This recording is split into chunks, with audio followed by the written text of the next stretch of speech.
दोस्तों नमस्कार। पहलगाम में आतंकवादी हमले को आज 10 दिन हो गए हैं। कहां छिपे हैं आतंकवादी, कहां बिला गए हैं, किस बिल में घुस गए हैं। धरती निगल गई है कि आसमान में खो गए हैं।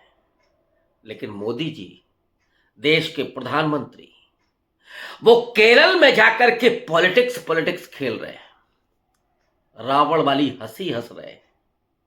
शशि थरूर को बगल में बिठा करके केरल के मुख्यमंत्री विजयन को दूसरे बाजू में बिठा करके कह रहे हैं कि ये मेरा मास्टर स्ट्रोक है।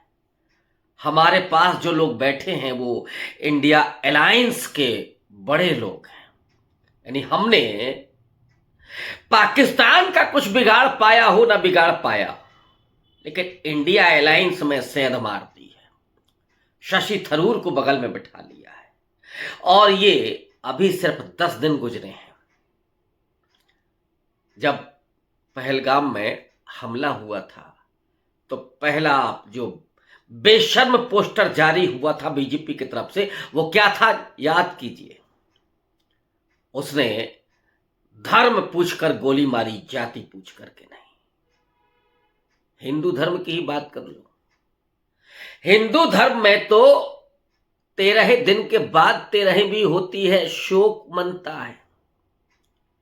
लेकिन मोदी जी तो आज 10वें दिन ही अट्टहास कर रहे हैं। अडानी को सौगात दे रहे हैं, चंद्रबाबू नायडू को हंसी दे रहे हैं। ये हंसी कौन सी, अंदर वाली है कि बाहर वाली? कहीं ऐसा तो नहीं है कि चंद्रबाबू नायडू और नीतीश कुमार से डर लगने लगा हो कि कहीं ऐसा ना हो कि यहां बैसाखी छीन ली जाए। और राहुल गांधी जिस तरीके से सक्रिय हैं, जरा उसकी बात कर ली जाए। कांग्रेस पार्टी ने आज CWC यानी कांग्रेस वर्किंग कमेटी की बैठक की। मल्लिकार्जुन खड़गे ने राहुल गांधी की तारीफ की और कहा कि ये जीत राहुल गांधी की जीत है। राहुल गांधी के लिए जाति जनगणना एक मिशन था, पॉलिटिक्स नहीं। राहुल गांधी के अगर आप उन भाषणों को याद करिए, मैं इलाहाबाद में मौजूद था जब राहुल गांधी भाषण दे रहे थे। राहुल गांधी ने कहा था कि जनगणना तो होते रहेगी, नरेंद्र मोदी को जनगणना करानी पड़ेगी, जाति जनगणना। अगर वो नहीं कराएंगे तो जाति जनगणना हम सरकार में आएंगे तो कराएंगे। और ये वो मुद्दा है जो भले ही पॉलिटिकली इनकरेक्ट हो, जिससे हो सकता है कि राजनीतिक तौर पर हमें नुकसान हो, लेकिन ये हमारे लिए मिशन है, ये पॉलिटिक्स नहीं है। तो एक तरफ वो व्यक्ति है जो मिशन के लिए काम कर रहा है। मिशन कौन सा? देश बनाने का मिशन। और इस मिशन के लिए राहुल गांधी की प्रतिबद्धता को देख करके आजादी के आसपास का भारत याद आता है। अतिशयोक्ति आप कह सकते हैं कि हो रही हो, लेकिन जो डॉक्टर अंबेडकर का मिशन था, जिस तरह से कमिटमेंट उनका होता था किसी भी बात के लिए, उसी तरह का कमिटमेंट राहुल गांधी में दिखाई पड़ रहा है। मैं कतई तुलना नहीं कर रहा हूं। राहुल गांधी आज के 21वीं शताब्दी के नेता हैं। डॉक्टर अंबेडकर 20वीं शताब्दी में अंग्रेजी हुकूमत और जो स्वाधीनता आंदोलन कांग्रेस की लीडरशिप में चल रहा था, उसके दोनों के खिलाफ खड़े होकर के और सामाजिक न्याय और सामाजिक लोकतंत्र की लड़ाई लड़ रहे थे। उसी कांग्रेस के खिलाफ जिसने डॉक्टर अंबेडकर का सम्मान करते हुए, उनकी मेधा, उनकी प्रतिभा को सैल्यूट करते हुए संविधान प्रारूप समिति का अध्यक्ष बनाया, कानून मंत्री बनाया, और वो दायित्व दिया जो आजाद देश का सबसे बड़ा दायित्व होता था। देश चलेगा कैसे, ये कौन तय कर रहा था? डॉक्टर अंबेडकर।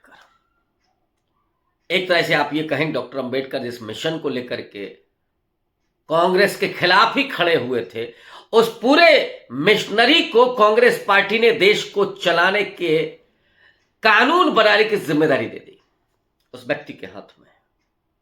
वो एक मिशन जिसको नेहरू ने पूरा किया, गांधी ने पूरा किया। अब आज मैंने इसकी तुलना क्यों की?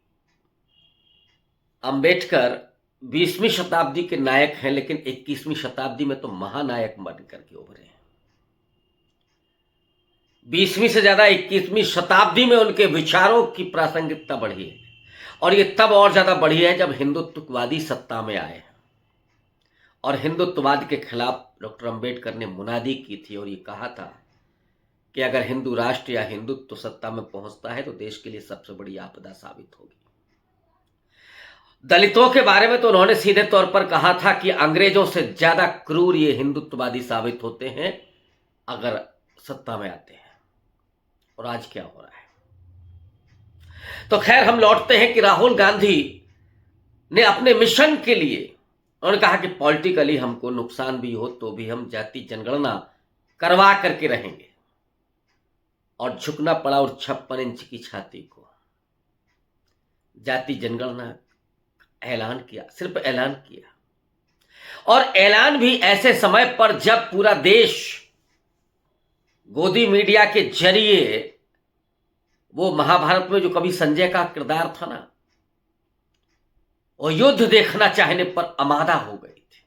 पागल बदहवासी आंखों में उमड़ी पड़ती थी, पाकिस्तानियों की कटी हुई गर्दनें देखना चाहते थे। लेकिन मोदी ने तो पूरा अपनी तोप का मुंह तो मोड़ दिया और ऐलान करवा दिया कि साहब जाति जनगणना करवाएंगे। राहुल गांधी हो, अखिलेश यादव हो, तेजस्वी यादव हो, उन्होंने ऐलान कर दिया कि ये खेल है मोदी जी, और इस खेल को हम बेपर्दा करेंगे। इसलिए राहुल गांधी ने तत्काल प्रेस कॉन्फ्रेंस की उस दिन, और आज फिर से सीडब्ल्यूसी की बैठक में वो बातें आई कि एक तो जनगणना जाति के आधार पर होगी, उसका समय निर्धारित हो कि कब तक आप करेंगे। अगर मोदी जी जनगणना कराने के लिए ईमानदार होते और जाति जनगणना ही कराना चाहते तो 21 से लेकर के 25 आ गया। ईमानदारी तो आपकी दिख नहीं रही थी। कोरोना काल में ही केवल परिस्थितियां गड़बड़ थी, उसके बाद तो आप 50 देशों की यात्रा करके आ गए होंगे, कहीं कोरोना नहीं मिला ढूंढे से आपको। लेकिन भारत में जनगणना नहीं हो सकती थी क्योंकि जाति जनगणना का आम आय मिशन एक खड़ा हुआ था राहुल गांधी का। लेकिन आज जो नरेंद्र मोदी करने जा रहे हैं वो एक छद्म है, और इसीलिए ये विपक्ष के तमाम नेता ये कह रहे हैं कि इसके बाद जो और एजेंडा है, ठेकेदारी में आरक्षण, प्राइवेट सेक्टर में आरक्षण, जुडिशरी में आरक्षण, और अभी तो ये पूछा जाएगा कि पहली कास्ट सेंसस तो आप मीडिया में करवा लीजिए कि मीडिया में कौन लोग बैठे हैं, किसकी कितनी संख्या है, किसकी कितनी भागीदारी है, और मीडिया की जो टॉप पोस्ट हैं उन पर कौन लोग बैठे हैं, रिपोर्टर में कितने लोग दलित और पिछड़े हैं और टॉप पोस्ट पर कितने लोग हैं, हायर जुडिशरी में कितने लोग हैं, पहले यही करवा के आंकड़े निकाल लीजिए। अब आप इस बात को समझिए कि दोनों चीजों को गड्ढमड्ढ कर दिया गया है। पूरे देश के जो माहौल बनाया गया था मीडिया के जरिए, और मीडिया जिसको कहते हैं ना पागल, कोई हाथी हो उसको आप छोड़ देंगे अगर तो वो तहस नहस तो करेगा ही। आज गोदी मीडिया वही काम कर रही है। आज तो पापा की परी ने पूछ लिया कि साहब जाति जनगणना की बात तो ऐसे हो रही है जैसे सामाजिक न्याय तत्काल हो जाएगा। अरे उसकी चिंता नहीं है कि वो तत्काल होगा कि साल भर में होगा। अंजना ओम कश्यप जी, जो लोग हजारों सालों से जमे बैठे हुए हैं उनका, और जो हाशिए पर पड़े हुए हैं उनके साथ तो न्याय होना चाहिए ना। आपको इतने जल्दी तकलीफ क्यों होने लगी? पाकिस्तान पर गोले छुड़वा करके ही आप अपने टीआरपी बटोरना चाहती थी, इसका क्या करेंगे? लेकिन जरा उस बात पर भी आते हैं कि कैसे आज नरेंद्र मोदी अट्टहास कर रहे थे, और ये सिर्फ आज ही नहीं था, ये अपमान है पूरे हिंदू समाज का, हिंदू धर्म का, हिंदू मान्यताओं का। हालांकि मेरा कोई मान्यताओं को लेकर के अपना व्यक्तिगत कोई मसला नहीं है, लेकिन जिनकी अपनी मान्यता है उसको मैं उसका सम्मान करता हूं। और उन करोड़ों लोगों, खास करके जो मिडिल क्लास है, जो चिल्ला चिल्ला करके पहलगाम में आतंकी हमले का बदला लेने के लिए बेकाबू हो रहा था, जो मातम मना रहा था, उसके मातम पर तो पूरा पानी फेर दिया और नरेंद्र मोदी ने ट्रैक चेंज कर दिया अट्टहास करते हुए। और सिर्फ अभी नहीं किया, उसके पहले जैसे ही उनको खबर लगी कि पहलगाम में 26 लोग मारे गए हैं, मोदी जी आनन फानन में अरब का दौरा छोड़ करके आते हैं, लेकिन जाते कहाँ? अब या तो पायलट भूल गया था रास्ता कश्मीर का, पहुंच गया बिहार, बिहार में नीतीश बाबू उनसे अट्टहास करने में लगे हुए थे। ये बेशर्मी की हद है। जब देश में मातम मनाया जा रहा हो, देश के नागरिक, निहत्थे नागरिक मारे गए हों, मैं ये कतई नहीं कह रहा हूं कि पाकिस्तान पर आज ही चढ़ाई करके उसको समाप्त कर देना चाहिए या आतंकवादियों को ढूंढ ढूंढ करके मार देना चाहिए। देश की विदेश नीति को तय करने वाला मैं कोई नहीं हूं, और ना ही मैं समझता हूं कि मीडिया को यह काम करना चाहिए और ना ही इस देश के लोगों को यह काम करना चाहिए। हाँ, कंसर्न आप अपना व्यक्त कर सकते हैं। जैसे सबको दुख है, मुझे भी दुख है उन 26 लोगों के मरने का। और ये सवाल मेरे पास भी है कि ऐसे लोगों को सबक सिखाया जाना चाहिए जिन्होंने ये दुर्दांत हत्याकांड किया है। उन गुनहगारों को सजा मिलनी चाहिए, वो सजाए मौत हो या कोई और हो।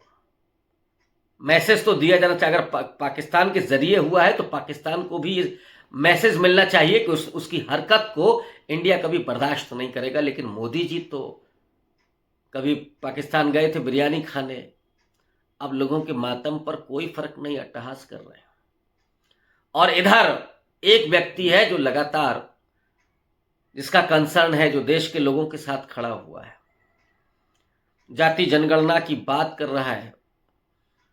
कांग्रेस के पूरे उस CWC के बैठक में पारित हुआ कि हम सरकार के साथ खड़े हुए। सरकार और सेना तय करेगी कि साहब हमला करना है कि नहीं करना है, कब करना है, आज करना है कि 2 महीने बाद करना है कि 4 दिन बाद करना है। इस देश का जन समर्थन सेना को होना चाहिए, सरकार को होना चाहिए, और वो है विपक्ष का है। लेकिन मोदी जी हैं तो कोई विपक्ष से बात नहीं होती है। विपक्ष ने तो डिमांड की थी कि एक सर्वदलीय बैठक के बाद एक सत्र बुलाया, स्पेशल सत्र बुलाया जाए इसके लिए। जब नेहरू और भारत 1962 की लड़ाई हार गया था तो लोहिया ने जिस तरीके से घेरा था नेहरू को पार्लियामेंट के भीतर, उन्होंने मजबूर कर दिया था कि आप विशेष सत्र लेकर के आइए, और नेहरू लेकर के आए। नेहरू ने सुना, सब क्रिटिसिज्म सुना, और लोग ये कहते हैं कि नेहरू उस अपनी हार से इतने दुखी हो गए थे कि घुलते घुलते जल्दी ही उनका इंतकाल हो गया।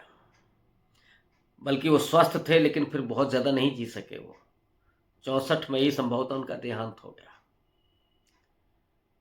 नरेंद्र मोदी अट्टहास कर रहे हैं मौतों पर, लाशों पर, और इसको कहते हैं कि शर्म तुमको मगर नहीं आती। डाइवर्ट कर रहे हैं, मीडिया मैनेजमेंट कर रहे हैं, हेडलाइन मैनेजमेंट है कि साहब जाति जनगणना हम करा रहे हैं, ये ऐलान कर दो, पाकिस्तान, आतंकवाद भूल जाओ सब। जिन 26 लोगों के घरों में सूनापन है, उनकी खुशियां गायब हो गई हैं, उनको भूल जाओ, क्या फर्क पड़ता है, लोग हैं, जिंदा है तो मरेंगे ही। शुक्र है कि ये मोदी जी ने कहा नहीं, वरना कोई भी अभी बीजेपी का ऐरा गैरा आदमी ये भी कह सकता है। कई बार कहा, एक बार नहीं, तमाम मुद्दों पर। मैं सिर्फ इस मुद्दे की बात नहीं कर रहा हूं। एक ने तो यहां तक कह दिया था सैनिक हैं तो मरते ही हैं, उनको पैसा मिलता है इस बात का। हम नेता लोगों से क्या मतलब, ये बीजेपी के एक नेता का बयान था। तो बीजेपी और आरएसएस के लोगों का तो कहना ही क्या है, बेशर्मी की हद है। लेकिन ये जो नरेंद्र मोदी करना चाह रहे हैं, उस पर तीखा तगड़ा प्रहार राहुल गांधी ने किया है। और 56 इंच की छाती, अब वो 56 सेंटीमीटर की बची है क्या, ये तो नापना पड़ेगा। लेकिन जब बेशर्मी हो तो आप कुछ नहीं कर सकते। अब देखना है कि कल क्या होता है। कल हाजिर होऊंगा फिर से। शुक्रिया, धन्यवाद।